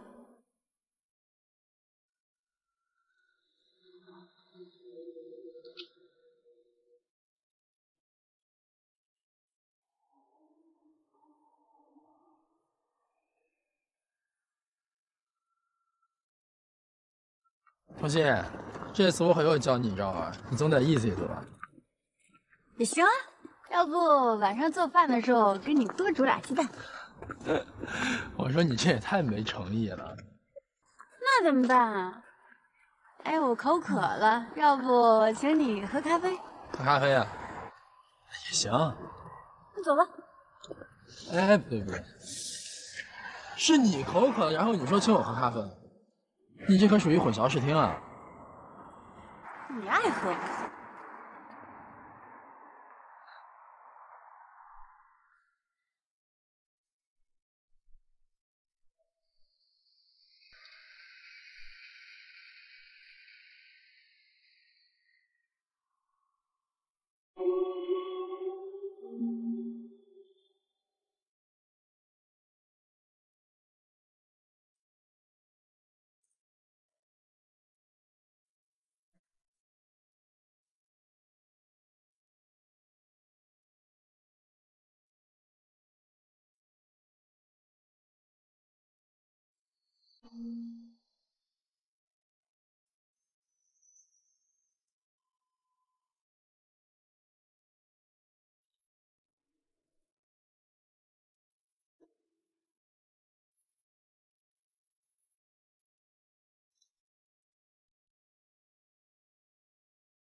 这些是您让我采集的样本。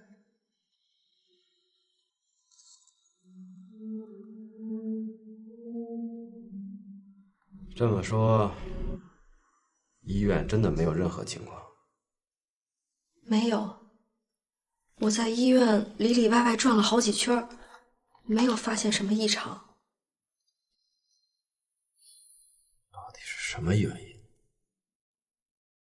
会不会这个6号产品就像您说的那样，在无宿主的情况下，自身产生了变异。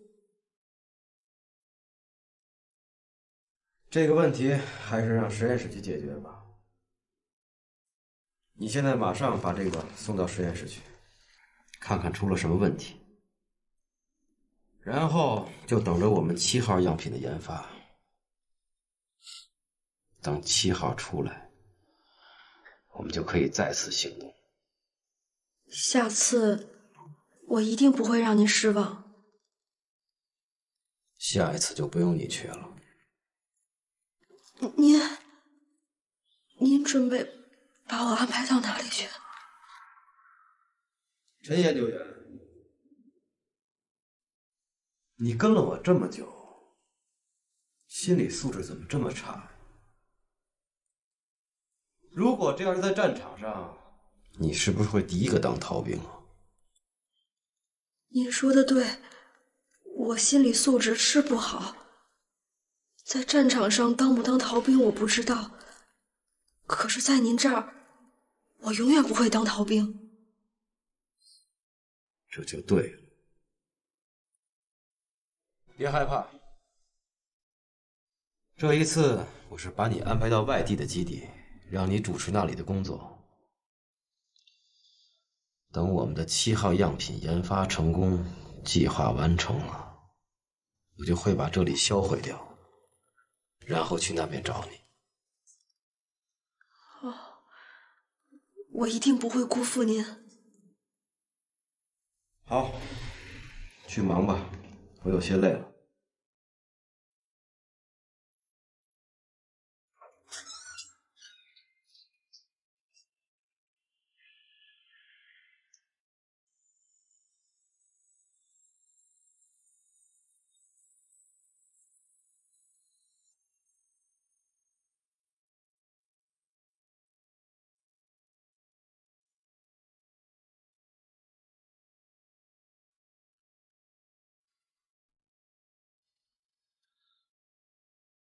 这个李东灿说的，难道会是真的吗？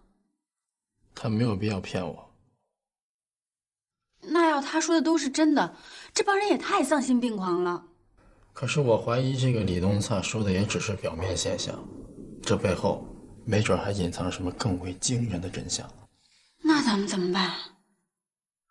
这样，童心，你呢，先把这个录音给拷贝一份，明天拿到警方那里。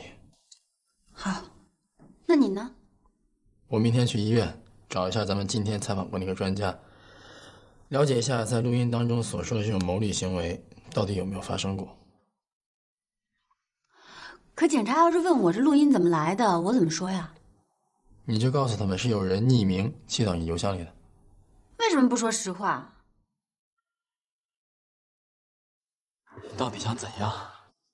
不想怎么样，只不过想告诉你，袁大记者，手不要伸得太长，事情也不要管得太多，否则的话，我不敢保证你的小搭档身上还会发生什么。所以，请你好自为之。是这样啊，童心。现在咱们也没有足够的证据能够证明这个录音的真实性，这样就说实话，不是给警方添乱吗？好吧，那就听你的。陈研究员，在你走之前，我想让你再帮我做一件事。您别说是一件事了，只要您高兴，办多少件事都行。你明天把这份文件送到电视台第3视角栏目组一个叫袁旭的记者手里。您这是？放心，他查不到我们的。我怀疑这个袁记者已经发现了我们的某种意图，所以我就顺势给他一些猛料，让他信以为真。这样我们的计划才能顺利的完成。果然，姜还是老的辣。好了，赶紧去抓紧吧。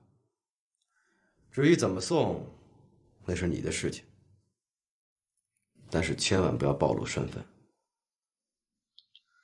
完事以后，你就可以直接去机场，那里一切都给你安排好了。好，我知道了，谢谢老板。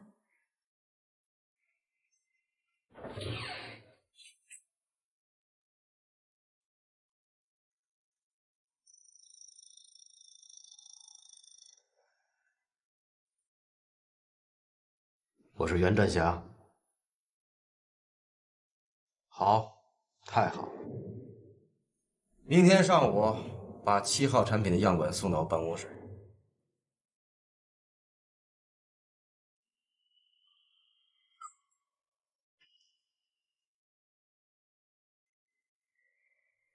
既然想斗下去，我就陪着你玩玩。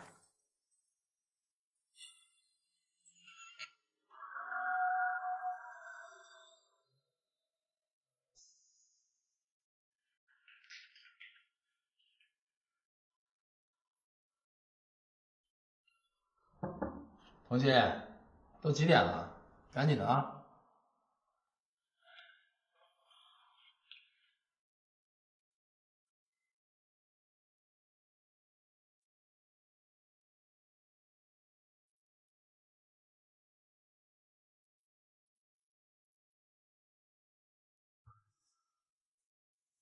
你这是怎么了？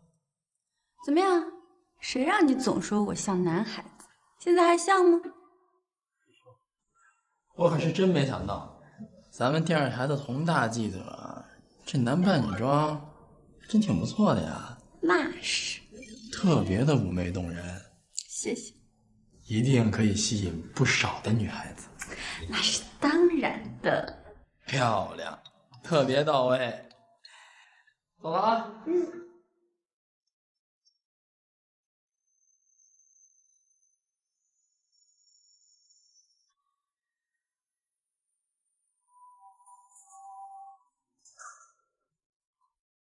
男扮女装，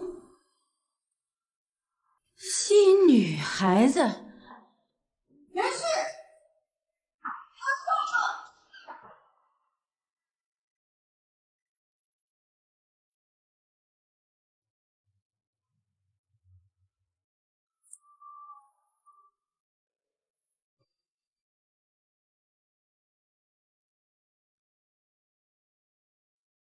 你们的策划做的怎么样了？还不错。挺好。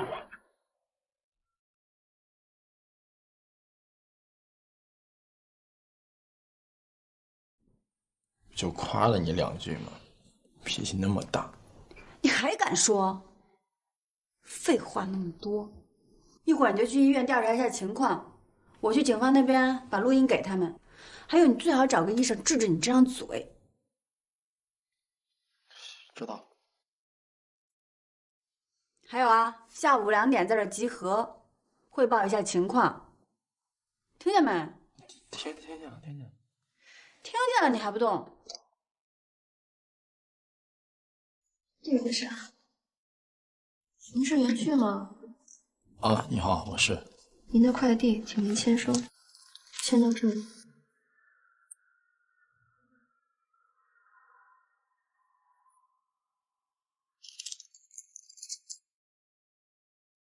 稍等一下。你还有什么事儿吗？咱们是不是在哪儿见过？您认错人了。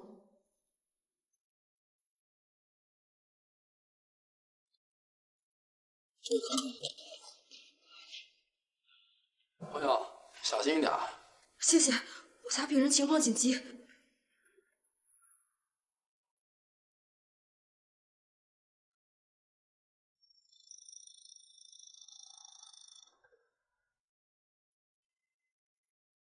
我是袁占霞。什么？你说之所以昨天的病毒没有扩散，是因为和输液管里的药水产生了反应？好，我亲自看一下。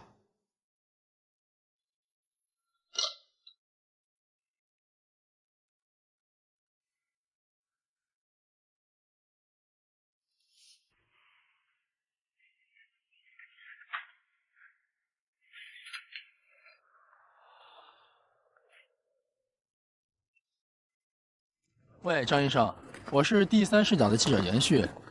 对，昨天咱们见过面。我这儿还有一些事情想再请教您。好，我现在就在去的路上，咱们等会儿见。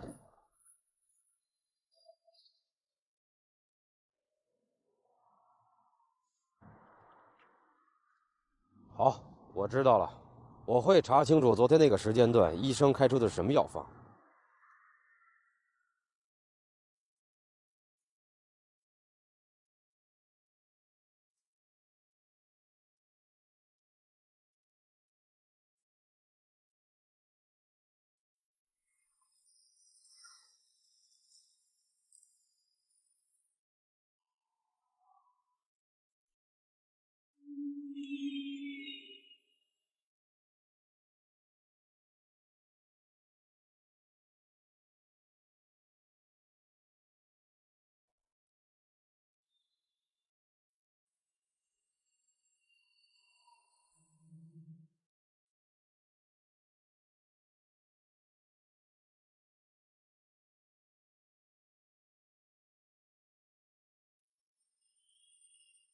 袁占侠指使操纵陈莽到医院中放置6号病毒，这种行为其实就是我们近年来经常听到的恐怖行为。